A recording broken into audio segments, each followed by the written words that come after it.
Winston S. Churchill, The World Crisis, Volume 2, 1915. Chapter 1. The Deadlock in the West. The year 1915 was fated to be disastrous to the cause of the Allies and to the whole world. By the mistakes of this year, the opportunity was lost of confining the conflagration within limits which, though enormous, were not uncontrolled. Thereafter the fire roared on till it burned itself out. Thereafter events passed very largely outside the scope of conscious choice. Governments and individuals conformed to the rhythm of the tragedy and swayed and staggered forward in helpless violence, slaughtering and squandering on ever-increasing scales, till injuries were wrought to the structure of human society which a century will not efface, and which may conceivably prove fatal to the present civilization. But in January 1915 the terrific affair was still not unmanageable. It could have been grasped in human hands and brought to rest in righteous and fruitful victory before the world was exhausted, before the nations were broken, before the empires were shattered to pieces, before Europe was ruined. It was not to be. Mankind was not to escape so easily from the catastrophe in which it had involved itself. Pride was everywhere to be humbled, and nowhere to receive its satisfaction. No splendid harmony was to crown the wonderful achievements. No prize was to reward the sacrifices of the combatants. Victory was to be bought so dear as to be almost indistinguishable from defeat. It was not to give even security to the victors. There never was to be the silence following great words of peace. Footnote. Quote by Rupert Brooke, his last and most pregnant line. End of footnote. To the compulsions of the struggle must succeed the impotent turmoil of the aftermath. Noble hopes, high comradeship and glorious daring were in every nation to lead only to disappointment, disillusion, and prostration. The sufferings and impoverishment of peoples might arrest their warfare. The collapse of the defeated might still the cannonade. But their hatreds continue unappeased, and their quarrels are still unsettled. The most complete victory ever gained in arms has failed to solve the European problem or remove the dangers which produced the war. Although this account pretends to deal only with a partial aspect of the immense theme, it will follow throughout, as I conceive, the pathway on which footsteps were decisive. In the vast tangle of arguments, here will be found the unraveling thread. In the clash, overbalancing, or equipoise of gigantic forces, here were the determining factors. Amid increasing chaos, here lay the potential dominance. Much action and the play of forces, even on a huge scale and with enormous material effects, is often irrelevant, and counts for little or nothing in the final result. But along the chain of commanding causation, even the smallest events are vital. It is these which should be studied and pondered over, for in them is revealed the profound significance of human choice and the sublime responsibility of man. No one can tell that he may not some day set a stone rolling, or take or neglect some ordinary step which in its consequences will alter the history of the world. When the old year closed, a complete deadlock existed between the great combatants in the West by land and by sea. The German fleet remained sheltered in its fortified harbors, and the British Admiralty had discovered no way of drawing it out. The trench lines ran continuously from the Alps to the sea, and there was no possibility of maneuver. The admirals pinned their faith to the blockade. The generals turned to a war of exhaustion and to still more dire attempts to pierce the enemy's front. All the wars of the world could show nothing to compare with the continuous front which had now been established. Ramparts more than 350 miles long, ceaselessly guarded by millions of men, sustained by thousands of cannon, stretched from the Swiss frontier to the North Sea. The Germans had tried in October and November to break through while these lines were still weak and thin. They had failed with heavy losses. The French and British headquarters had still to be instructed in the defensive power of barbed wire and entrenched machine guns. For more than 40 years, frontal attacks had been abandoned on account of the severity of modern fire. In the Franco-German War, the great German victories had been won by wide turning movements executed on one flank or the other by considerable forces. In the Russo-Japanese War, this method was invariably pursued by the victors. Thus, at Liaoyang, it was General Kuroki's army which turned the Russian left, and at Mukden, General Nogi's army, brought specially from Port Arthur, turned the Russian right. It was certain that frontal attacks unaccompanied by turning movements on the flank would be extremely costly and would probably fail. But now in France and Flanders, for the first time in recorded experience, there were no flanks to turn. The turning movement, the oldest maneuver in war, became impossible. Neutral territory or salt water barred all further extension of the front, and the great armies lay glaring at each other at close quarters without any true idea of what to do next. It was in these circumstances that the French High Command, carrying with them the British, turned again to the forlorn expedient of the frontal attack, which had been discarded in the bitter experiences of the past. Meanwhile, the power of modern weapons had doubled and trebled since the Russo-Japanese War, and was increasing almost daily. Moreover, the use of barbed wire and the consequent need of prolonged bombardment to destroy it effectually prevented any chance of surprise. There existed at this period no means of taking the offensive successfully in France. The centre could not be pierced, and there were no flanks to turn. Confronted with this deadlock, military art remained dumb. The commanders and their general staffs had no plan except the frontal attacks, which all their experience and training had led them to reject. They had no policy except the policy of exhaustion. No war is so sanguinary as the war of exhaustion. No plan could be more unpromising than the plan of frontal attack. Yet on these two brutal expedients the military authorities of France and Britain consumed, during 3 successive years, the flower of their national manhood. Moreover, the dull carnage of the policy of exhaustion did not even apply equally to the combatants. The Anglo-French offensives of 1915, 1916 and 1917 were, in nearly every instance, and certainly in the aggregate, far more costly to the attack than to the German defense. It was not even a case of exchanging a life for a life.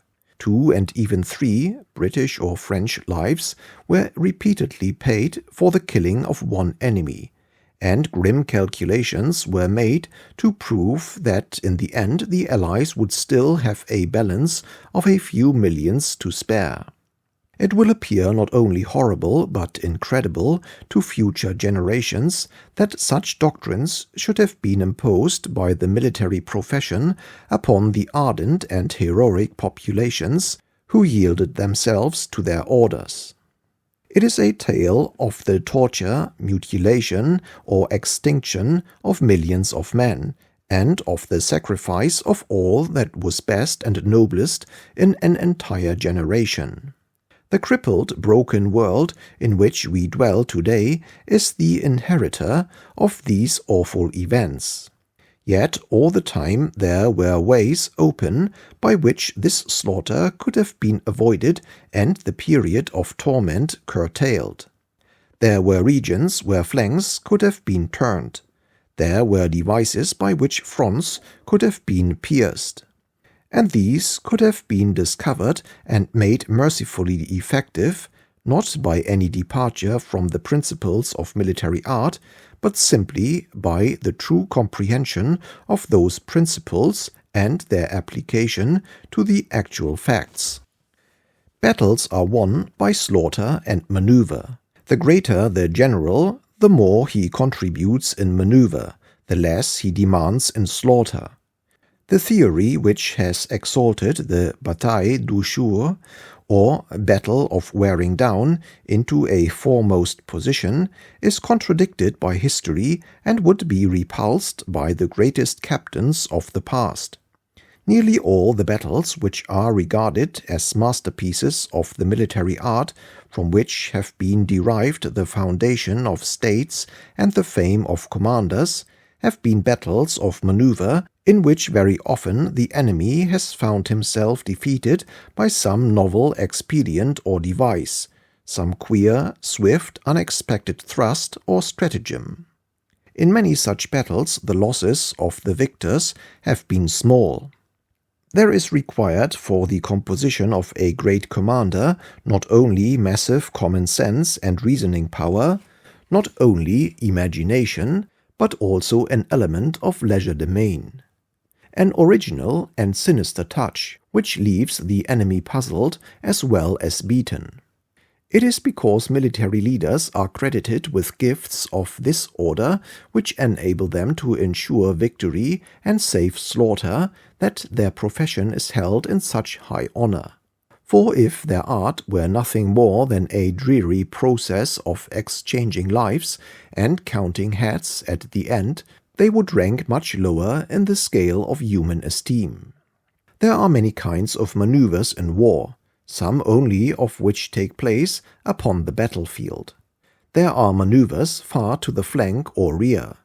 There are maneuvers in time, in diplomacy, in mechanics, in psychology, all of which are removed from the battlefield but react often decisively upon it, and the object of all is to find easier ways, other than sheer slaughter, of achieving the main purpose.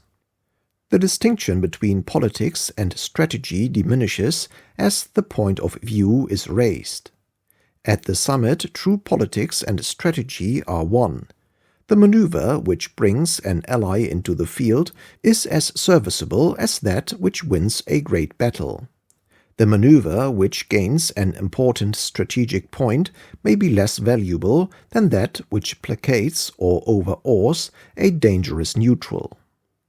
We suffered grievously at the beginning of the war from the want of a common clearing-house where these different relative values could be established and exchanged. A single prolonged conference between the Allied chiefs, civil and martial, in January 1915 might have saved us from inestimable misfortune. Nothing could ever be threshed out by correspondence. Principles must be brought together, and plans concerted in common. Instead, each Allied state pursued in the main its own course, keeping the others more or less informed. The armies and navies dwelt in every country in separate compartments. The war problem, which was all one, was tugged at from many different and disconnected standpoints. War, which knows no rigid divisions between French, Russian, and British allies, between land, sea, and air, between gaining victories and alliances, between supplies and fighting men, between propaganda and machinery, which is, in fact, simply the sum of all forces and pressures operative at a given period, was dealt with piecemeal. And years of cruel teaching were necessary before even imperfect unifications of study, thought, command and action were achieved. The men of the beginning must not be judged wholly by the light of the end. All had to learn, and all had to suffer. But it was not those who learned the slowest who were made to suffer most. Mechanical, not less than strategic conditions had combined to produce at this early period in the war a deadlock both on sea and land. The strongest fleet was paralyzed in its offensive by the menace of the mine and the torpedo. The strongest army was arrested in its advance by the machine gun. On getting into certain positions necessary for offensive action, ships were sunk by underwater explosions, and soldiers were cut down by streams of bullets. This was the evil which lay at the root of all our perplexities. It was no use endeavoring to remedy this evil on sea by keeping the ships in harbor, or on land by squandering the lives and valor of endless masses of men. The mechanical danger must be overcome by a mechanical remedy. Once this was done, both the stronger fleet and the stronger armies would regain their normal offensive rights. Until this were done, both would be baffled and all would suffer. If we master the fact that this was the crux of the war problem, as it was plainly apparent from the end of 1914 onwards, the next steps in thought will be found equally simple. Something must be discovered which would render ships immune from the torpedo and make it unnecessary for soldiers to bare their breasts to the machine gun hail. This very definite evil and ugly fact that a torpedo or mine would blow up a hole in the bottom of a ship, and that any one bullet out of countless streams discharged by machinery would fatally pierce the body of a man, was not one which could be ignored. It must be conquered if the war was to progress and victory to be won. The remedy, when stated, appeared to be so simple that it was for months or even years scouted and disregarded by many of the leading men in both the great fighting professions.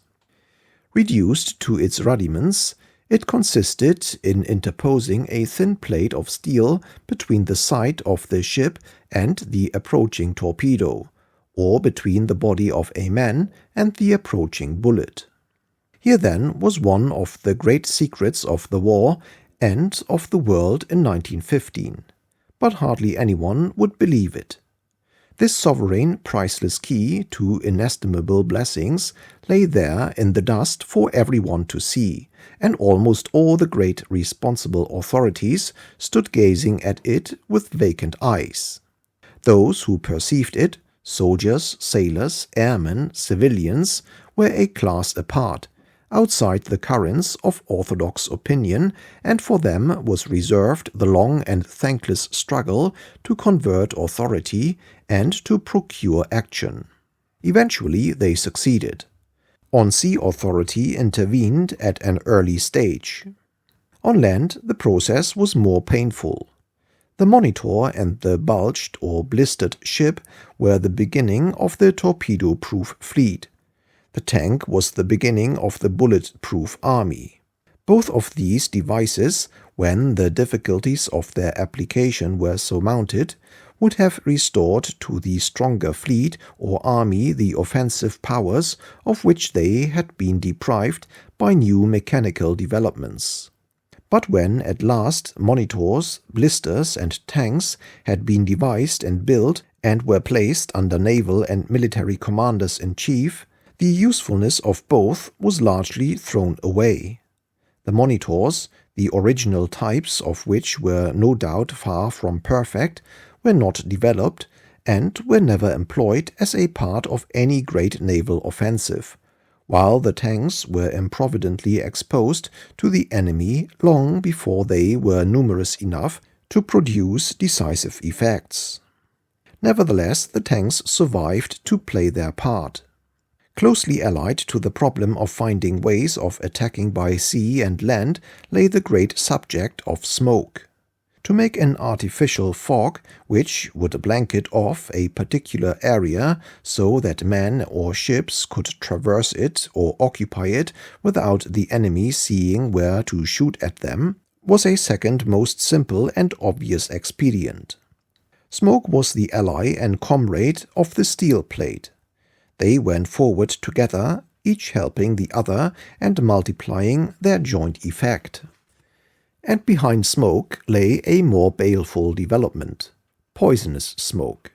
Smoke that would not only obstruct the vision, but destroy the eye. Smoke that would not only blindfold the machine gunner, but strangle him. All these ideas had already dawned before the year 1914 was over. But if a complete deadlock had been reached in the West, events were moving with imperious violence in the East. These events justify a brief retrogression in the narrative. When in August 1914 it was seen that the Germans were concentrating practically 4/5 of their armies against France and leaving only a handful of divisions to guard their eastern frontiers against Russia, high hopes were entertained that these slender forces would be overwhelmed or forced to retreat, and that Germany would be invaded continuously from the east. In the darkest moments before the Marne, when it was necessary to contemplate the loss of Paris and a resistance desperately maintained along the Loire, we had comforted ourselves with the belief that the Russian masses would be rolling forward upon Danzig, upon Breslau, onwards into the heart of the German Empire. We counted on this increasing pressure from the east to retrieve the situation in the west, and to force the Germans to recall their invading armies to the defense of their own soil. We have seen how the loyal conduct of the Tsar and the ardor of the Russian armies and nation had precipitated a rapid offensive into East Prussia within a fortnight of the outbreak of war. We know that the effects of this offensive upon the nerves of the German headquarters staff had led to the withdrawal of 2 army corps from the German right in Belgium during the crisis before the Marne. It may well be argued that this event was decisive upon the fate of the battle. And if this be true, homage will be rendered to the Tsar and his soldiers long after this ingrate generation has passed away. But for this supreme achievement Russia had paid a fearful price.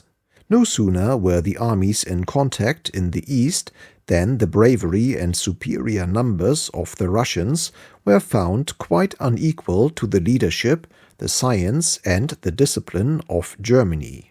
The 20 cavalry and infantry divisions which formed the army of Rennenkampf, the 15 divisions of Samsonov, were confronted by 14 German divisions, and at the head of this small but resolute and trustworthy army stood the rugged Hindenburg and a major general fresh from the capture of Liège, whose name, till then unknown, will rank with the great commanders of the past. In the frightful battles of Tannenberg, August 25–31, and the Masurian Lakes, September 5–15, the army of Samsonov was cut to pieces with the slaughter and capture of 100,000 men, and the army of Rennenkampf decisively defeated. The audacious combinations whereby Hindenburg and Ludendorff overwhelmed within little more than a fortnight 2 armies, each of which was stronger than their own, have appeared so astonishing that treachery has been invoked as the only possible explanation. History, however, will dwell upon the results, and it was with these that we were confronted. The Russian armies, which even in their first vigor and when fully equipped were no match for the Germans, showed themselves on the whole superior to the variegated forces of the Austro-Hungarian Empire. While the defeats of Tannenberg and of the Masurian Lakes were endured by Russia in the north, her armies pressed forward into Galicia, and in a series of tumultuous struggles over a great expanse of ground gained a substantial victory in what has been called the Battle of Lemberg. This event covered, masked, and partially counterbalanced the disasters in the north.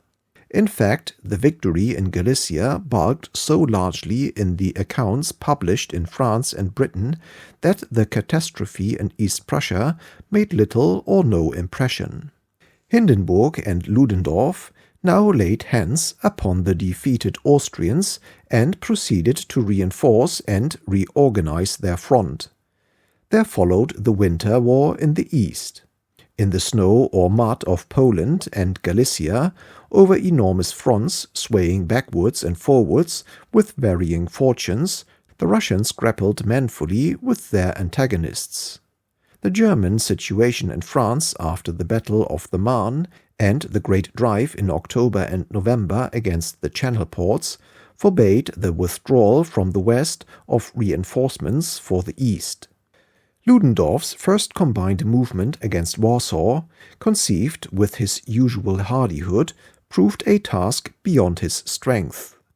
The Grand Duke Nicholas stubbornly and skillfully withstood him, and the advancing German armies were forced to recoil amid the indescribable conditions of a Polish winter. Yet here again the trustworthy qualities of the German troops and leadership were displayed, and more than once, nearly surrounded by superior numbers, they cut their way out and fought their way back with discipline and determination. Against Austria, Russia continued to make headway. In November 1914, the Grand Duke could still contemplate an advance through Silesia into the heart of Germany. But thereafter came an awful change. Russia had entered the war with about 5,000 guns and 5 million shells. During the first 3 months of fighting, she fired on an average about 45,000 shells a day. The output of her factories in Russia did not exceed 35,000 shells a month.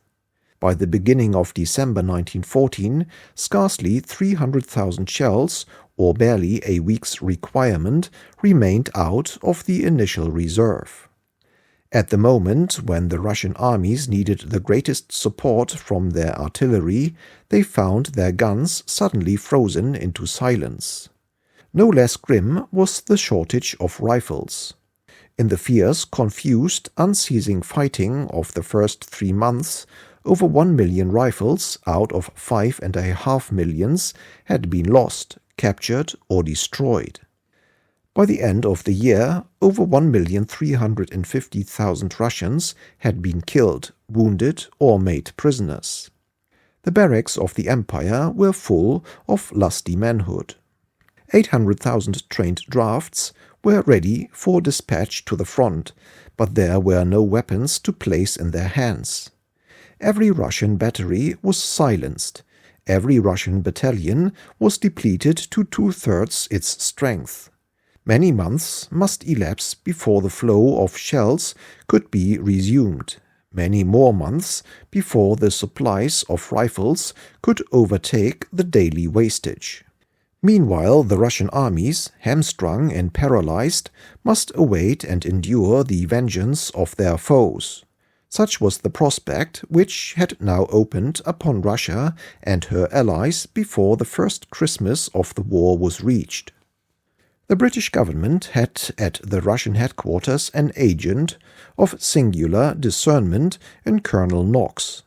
All the facts set out above were unearthed and reported by this officer during November and December.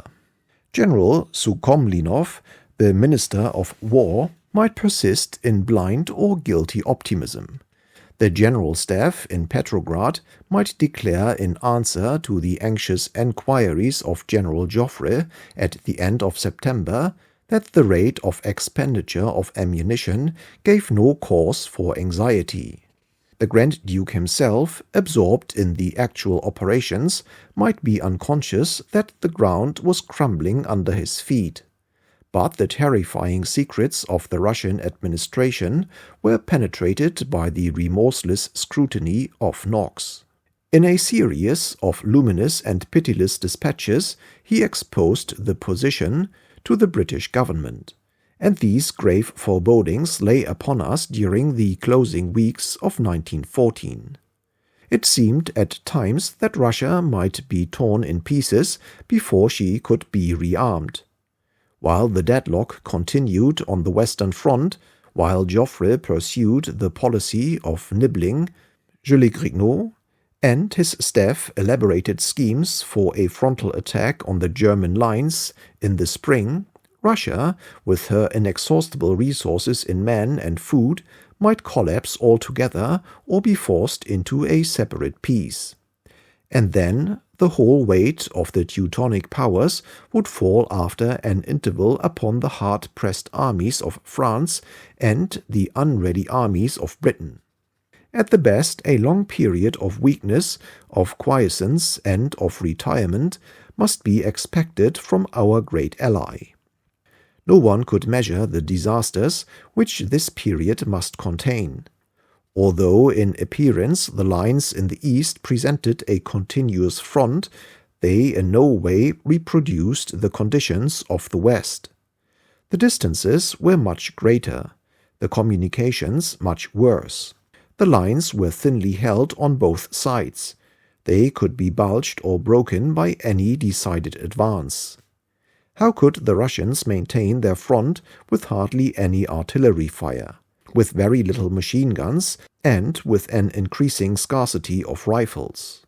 Moreover, the Turkish attack on Russia had compelled her in November, at the very moment when the worst facts of her position were becoming apparent and munitions of all kinds were failing, to create and to develop a new front in the Caucasus against the advancing Ottoman armies. Russia had, however, one last supreme resource: territory. The enormous size of the country afforded almost unlimited possibilities of retirement, and judicious and timely retirement might secure the vital breathing space. Once again, as in 1812, the Russian armies might withdraw intact into the heart of their empire, all the time holding on their front large numbers of the enemy. Once again, the invaders might be lured into the vast expanses of Russia. And meanwhile the factories of the world could be set to work to supply and re-equip the Russian armies. The situation, though tragic, was not necessarily fatal. If only the willpower of Russia did not fail in the ordeal that lay before her, if she could be encouraged to dwell upon the prices of victory, if intimate and continuous contact could be established between her and the Western allies, there was no reason why her strength should not be restored before the end of 1915. It is on this basis that strategy and policy of 1915 can alone be studied. The essence of the war problem was not changed by its enormous scale. The line of the Central Powers from the North Sea to the Aegean, and stretching loosely beyond even to the Suez Canal, was after all in principle not different from the line of a small army entrenched across an isthmus, with each flank resting upon water. As long as France was treated as a self-contained theatre, a complete deadlock existed, and the front of the German invaders could neither be pierced nor turned. But once the view was extended to the whole scene of the war, and that vast war conceived as if it were a single battle, and once the sea power of Britain was brought into play, turning movements of a most far-reaching character were open to the Allies. These turning movements were so gigantic and complex that they amounted to whole wars in themselves. They required armies which, in any other war, would have been considered large. They rested on sea power, and they demanded a complete diplomacy of their own. At the very moment when the French High Command was complaining that there were no flanks to turn, The Teutonic empires were in fact vulnerable in an extreme degree on either flank. Thus, the three salient facts of the war situation at the beginning of 1915 were: first, the deadlock in France, the main and central theater; secondly, the urgent need of relieving that deadlock before Russia was overwhelmed; and thirdly, the possibility of relieving it by great amphibious and political strategic operations on either flank. Let us at this point cast a preliminary glance upon each of the flanks of the battle line. On the northern flank lay a group of small but virile and cultivated peoples. All were under the impression of the German power, and connected with Germany by many ties. But all were acutely conscious that the victory of Germany would reduce them to a state of subservience to the conqueror, and all trembled at the fate which had overtaken Belgium. Holland, mobilized and heavily armed, stood on anxious guard of her frontiers. Denmark, through whose territory passed the gateway of the Baltic, was practically defenseless. Norway and Sweden were under the apprehension of Russia not less than of Germany. It would have been wrong to embroil any of these powers without being able to defend them by sea and land, and to combine their forces. Had it been possible to achieve this, the position of Germany would have become desperate. The Dutch army was a substantial factor. The Dutch islands offered invaluable strategic advantages to the British Navy. Denmark could open the door of the Baltic to a British fleet, and the command of the Baltic by the Allies would have afforded a means of direct contact with Russia. This would have rendered the blockade absolute, and would have exposed all northern Germany to the constant menace of Russian invasion by sea. Even more remarkable was the aspect of the southern flank. Here Serbia, by heroic exertions, had twice repelled the Austrian invaders. Here a weak, divided, and ill-organized Turkey had lately declared war upon the Allies. Three of the warlike states of the Balkan Peninsula, namely Greece, Serbia, and Romania, were divided from the fourth, Bulgaria, by the hatreds of their recent war. But all four were the natural enemies both of Turkey and of Austria, and the traditional friends of Britain. Between them, these four powers disposed of organized armies which amounted to 1,100,000 men.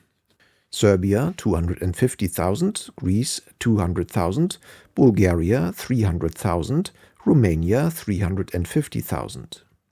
And their total military manpower was of course greater still. They had freed themselves from the Turks after centuries of oppression. They could only expand at the expense of Austria and Turkey. Serbia was already fighting for her life against Austria. Romania coveted Transylvania from Austria-Hungary. Bulgaria looked Hungary to Adrianople, to the Enos Media line, and, indeed, to Constantinople itself, while Greece saw great numbers of her citizens still held down under the Turkish yoke, and several of the fairest provinces and islands of the Turkish Empire mainly inhabited by men of Greek blood.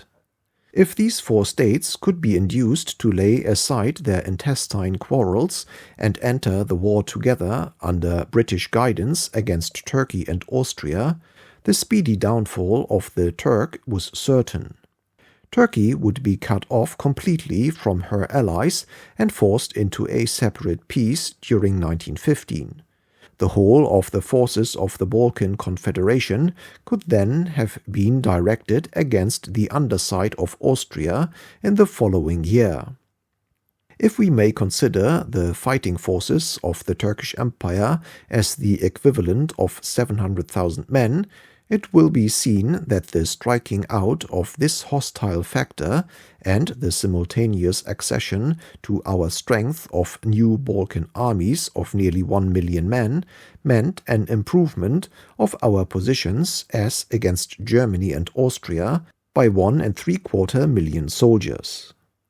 We should have 700,000 soldiers less against us and 1 million more soldiers on our side. The possibility of effecting such a transference of fighting strength was surely a military object of first consequence. But it was also certain that the rally of the Balkans and the attack upon Turkey could not leave Italy indifferent. Italy was known to be profoundly friendly to the Allied cause, and particularly to Great Britain. She was the hereditary enemy of Austria. She had immense interests in the Balkan Peninsula, in the Turkish Empire, and in the Turkish islands.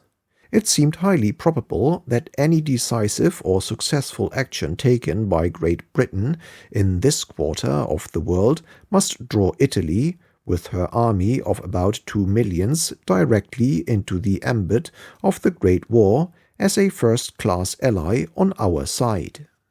The success of amphibious descents or invasions depends upon whether forces superior to the defender can be carried to the spot in time, and whether these can be continually reinforced more quickly than the enemy. In this, the defenders are at a grave disadvantage. Even after the expedition has put to sea, no one can tell for certain where the descent will be made. Although the Central Powers were working on interior lines, this advantage did not countervail the superior mobility of sea power. Britain could at any time in 1915, for instance, have moved 250,000 men, if they had been available, to suitable points on the shores of the eastern Mediterranean in a fraction of the time required to send an equal number of Germans or Austrians. Moreover, the selection of these points would remain a mystery to the enemy up to the last minute. He would no doubt learn that the expedition was preparing, and that transports had assembled. But whether they would go north or south could not be known till after they had put to sea. Against such uncertainties it was impossible to prepare with precision beforehand. The amphibious assailants could have plans prepared for either alternative, and need not decide till the last moment which to use. They might pretend to be going north, and then go south. They might change their minds at the last moment. They might practice every feint and deception known to war. If therefore the defenders had reinforced their northern flank, that would be a reason for attacking the southern, and conversely. Thus the defense must wait till it was actually struck before knowing what to do.